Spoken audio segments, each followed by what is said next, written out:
Let me ask you something. What if I told you that the level of success you're chasing out there is actually trapped in here? What if the reason the door won't open isn't because you need a better key, but because you need to become the person who knows how to unlock it? Professionals grow at the speed of their personal mindset.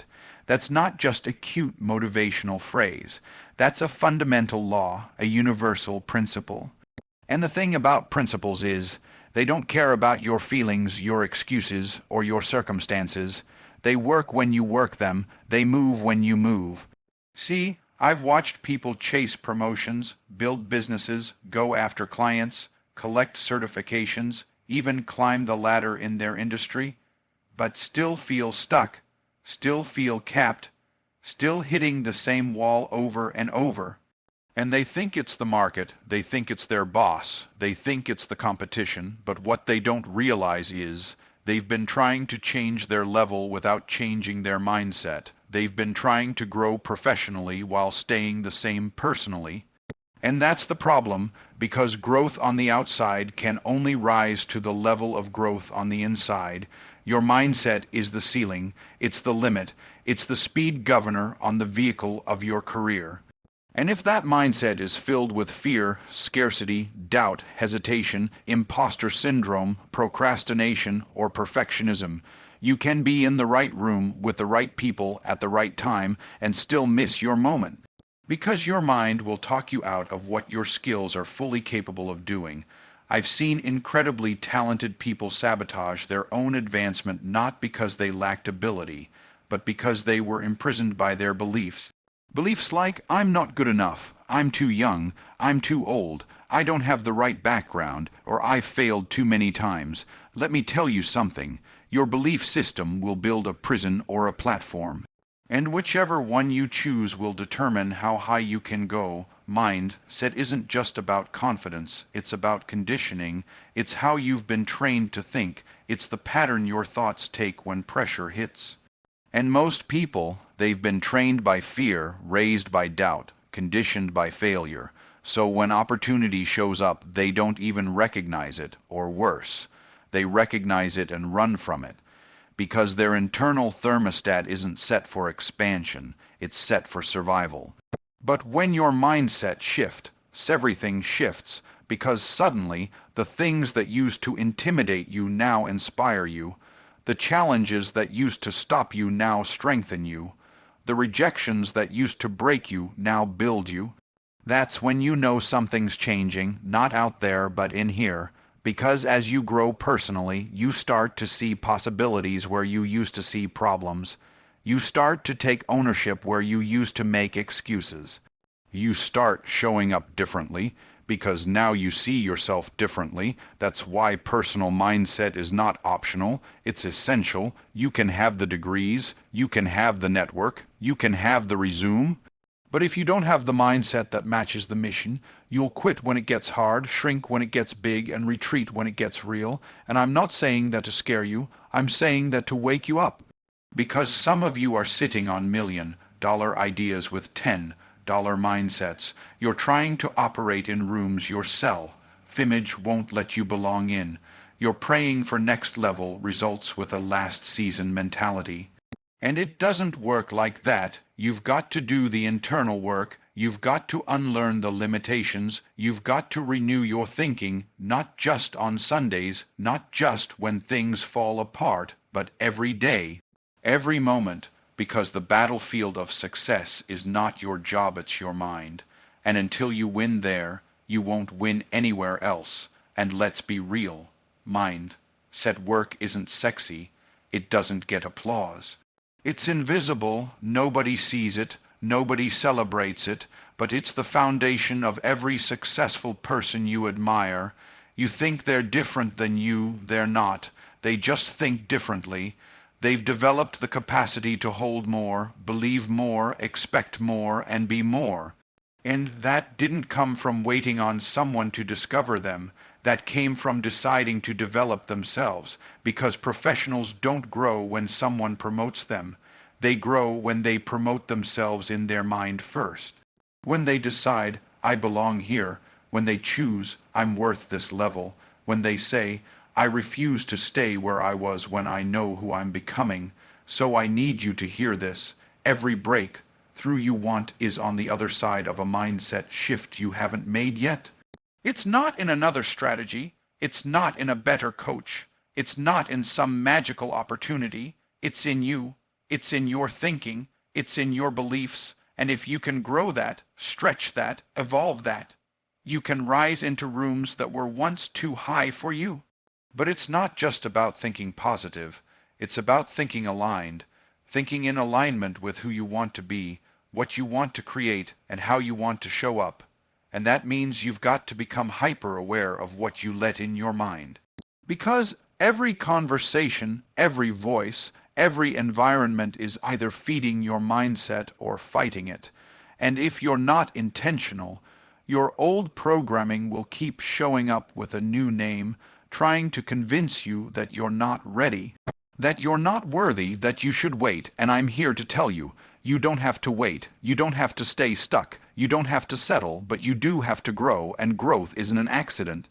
It's a decision, it's a discipline, it's a daily battle, and the professionals who win, the ones who rise, the ones who lead at the highest level, they're not the smartest, they're not the most talented.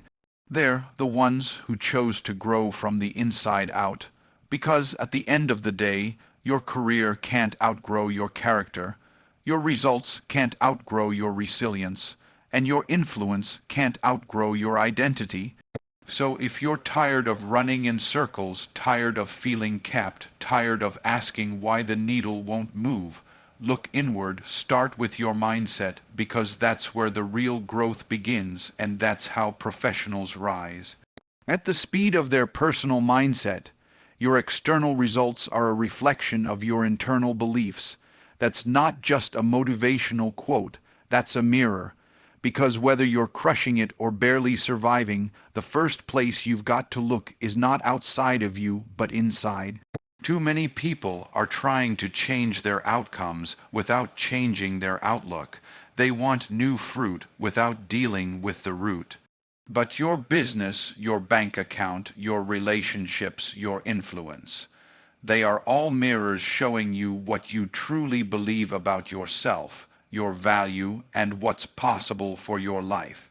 I've seen people spend years learning new skills, taking the courses, hiring the coaches, applying the strategies, but still end up right back where they started. And it's not because the strategies didn't work, it's because they never truly believed they were worthy of the success they were chasing. You can't fake belief. You can fake confidence. You can fake a smile. You can fake drive, but your results will always expose the real beliefs you're carrying on the inside, because belief is the foundation. If you don't believe you're capable, you won't act boldly. If you don't believe you're worth more, you won't ask for more. If you don't believe you can win, you'll never even fully show up to compete. That's why some people self-sabotage the very moment momentum starts to build, because the success they're stepping into is in conflict with the identity they've been living in. And when the external starts outgrowing the internal, something will collapse, something will give, and it's usually the opportunity. You'll only attract what you believe you deserve. You'll only keep what your identity can carry. And if your beliefs are built on fear, on failure, on the lies you picked up from your past, then everything you try to build will feel shaky. You'll guess yourself, you'll shrink your goals, you'll look around and assume everyone else has something you don't. And that's where frustration comes from, because you're putting in the effort, but your internal thermostat is set too low, so no matter what you do, it keeps pulling you back to what you believe is normal. But when your beliefs shift, everything begins to move. Not just your thoughts, but your actions, not just your habits, but your results. You start walking into rooms with a new energy. You start approaching challenges with a different spirit. You don't wait to be validated, because now you've already validated yourself. And that internal shift starts to echo in everything you touch. That's why the real work, the deep work, is not just learning more, it's believing better, better about who you are, better about what's possible, better about what you bring to the table, Because when your internal beliefs are aligned with your external goals, that's when the gap closes and the results start showing up in ways that even surprise you. Not because you became someone else, but because you finally believed in the version of you that was always there. Skill without character is a setup for sabotage. And I don't care how talented someone is, how sharp they sound, how polished their presentation. If the foundation of who they are isn't strong, that gift will eventually work against them. See, we've become obsessed with talent. We chase it, we celebrate it, we throw money at it. But talent alone can take you places your character isn't strong enough to sustain. And when that happens, the fall is always harder, and it's almost always public. I've watched brilliant people lose everything, not because they lacked ability, but because they lacked integrity, because they didn't do the personal work, because they cut corners in who they were becoming. And here's the truth no one wants to say out loud. You can look successful for a while, you can fake it for a season, but eventually your character will catch up to your career. And if what you built outpaces who you became, the whole thing gets shaky. We've all seen it, the entrepreneur who builds an empire but crumbles from burnout or ego, the leader who inspires crowds but can't keep their word behind closed doors, the professional with all the credentials but none of the humility. And in every case, the common thread isn't lack of knowledge, it's lack of character development. It's that they invested everything into performance and almost nothing into the person behind the performance. Skill will get you noticed, but character determines what happens after you get noticed. Skill will open doors, but character decides if the door stays open. Skill might win applause, but character earns trust. And in the long game, trust is everything, because people may admire your talent, but they will only follow your character. And in a world full of noise and flash and image, the quiet strength of character is what really sets someone apart. That's why the people who win long-term are the ones who value you becoming just as much as doing. The ones who understand that who you are behind the scenes is more important than how you perform on the stage. Because when no one's watching, when the cameras are off, when the pressure is high, and the options to compromise are sitting right in front of you, that's when character speaks the loudest. That's when it either holds you steady or lets you fall. And this isn't about perfection, it's about alignment. It's about making sure that your values are leading your vision, that your discipline is supporting your gift, that your identity is stronger than your income. Because when character is built right, it doesn't just protect your success, it multiplies it. It creates space for deeper influence, higher trust, longer legacy, and that doesn't happen by accident. It happens when you decide, day in and day out, that who you are becoming matters just as much as what you're achieving, and that decision right there, that's what keeps your skill from becoming your downfall. You can't outturn your identity, you must upgrade it, and I know that might sound harsh, but it's the truth. Because your income will never consistently rise higher than the way you see yourself. You might get a lucky break, you might land a big deal, you might have a great month. But if your identity hasn't grown with your results, it's only a matter of time before you find a way to bring it all back down to the level you feel comfortable with.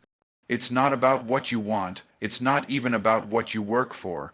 It's about what you believe you are, and identity isn't built in the moment of opportunity. It's revealed there.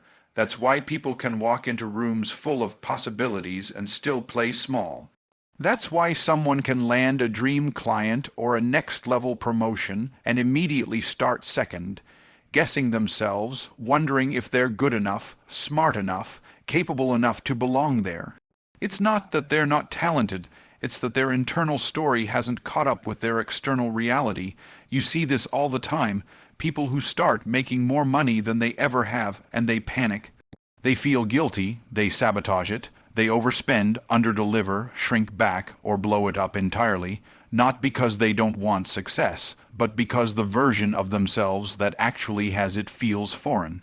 Feels unearned, feels like a costume they're wearing, not the truth they're living, and that gap, that identity gap, It'll pull everything back down to where they subconsciously feel they belong. And it happens in business, it happens in leadership, and it happens in life. People are trying to operate at $1 million level with $100 identity, and then they wonder why everything feels heavy, why every step feels forced, why progress keeps stalling. It's because your outer world is always catching up to your inner world.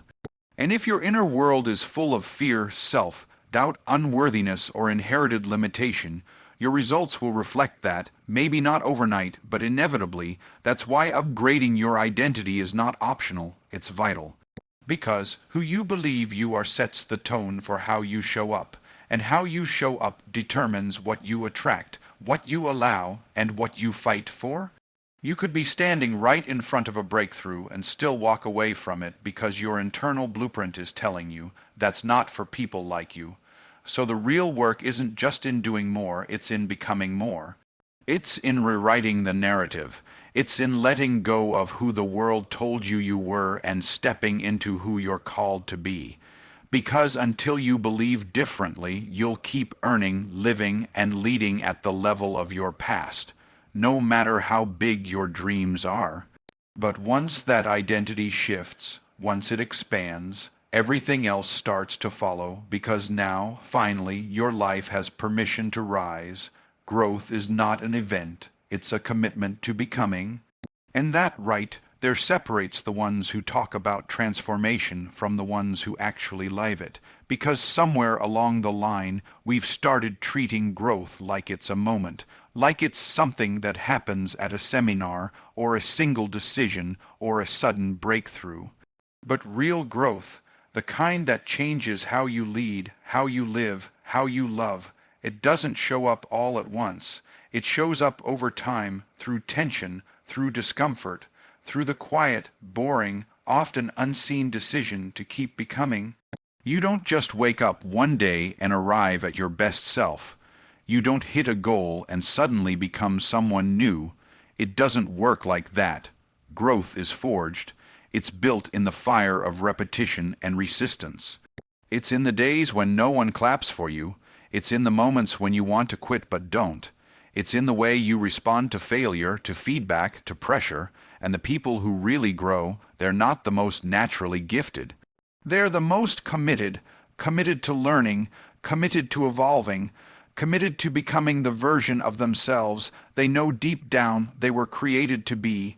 But most people don't want that kind of growth. They want the results, not the responsibility. They want the rewards, not the refinement. They want to level up without letting go. But growth doesn't happen on the surface. It requires surrender.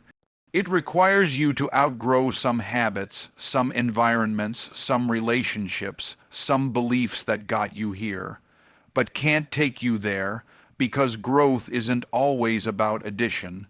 Sometimes it's about subtraction.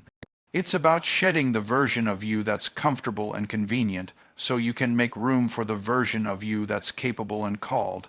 And that's not a one-time decision, that's a daily commitment. You commit when it's hard, you commit when it's slow, you commit when it feels like nothing's changing, but deep down you know something is. It's like planting a seed. You don't dig it up every other day just because you don't see fruit yet. You water it, you protect it, you trust the process, and that's exactly how becoming works. It's not always obvious, but it's always happening if you stay committed, not committed to perfection, but committed to progress. Not committed to looking like you have it all together, but committed to doing the work even when no one's watching, because becoming isn't glamorous, it's gritty. It's full of false starts, awkward phases, and uncomfortable stretching. But that's where real growth lives, in the day-to-day, in the unseen, in the ordinary moments where you choose not to go back to who you were, even when it would be easier. You attract at the level of your self-worth, not your potential. And I need you to hear that not just with your ears, but with your life. Because too many people are living frustrated, confused, and stuck, not because they lack potential, but because they haven't yet learned to see themselves the way their future demands. Potential doesn't move things, worth does. You don't get what you're capable of. You get what you believe you're worth. Every relationship, every opportunity, every income bracket, every decision you say yes or no to, it all flows through the filter of how you see yourself. And that's the painful part, right? Because deep down you know you're capable of more. You feel it. You can picture the business, the influence, the peace, the freedom.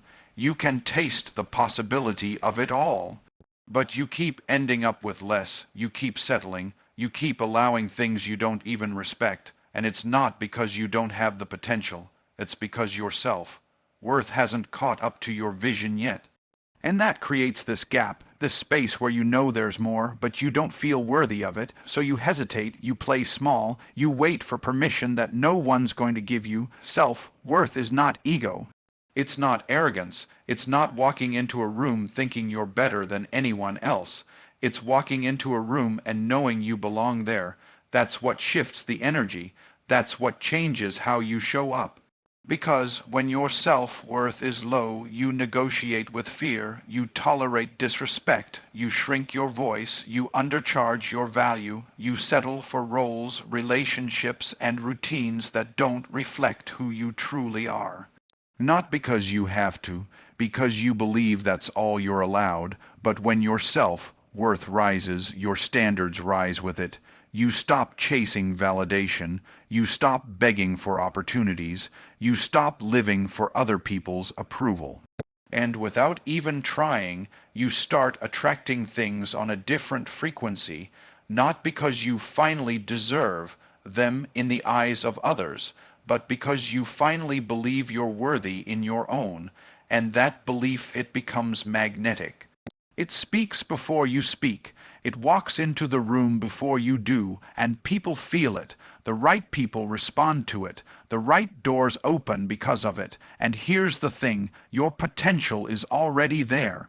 It's built in, it's wired into your design, but what activates it, what unleashes it, what gives it access to the world is your self-worth. That's the key that unlocks what's already been sitting inside you, waiting to be lived out. And when that shift happens, when you stop living at the level of your fears and start living at the level of your worth, everything begins to change, not because you became someone new, but because you stopped hiding who you already were.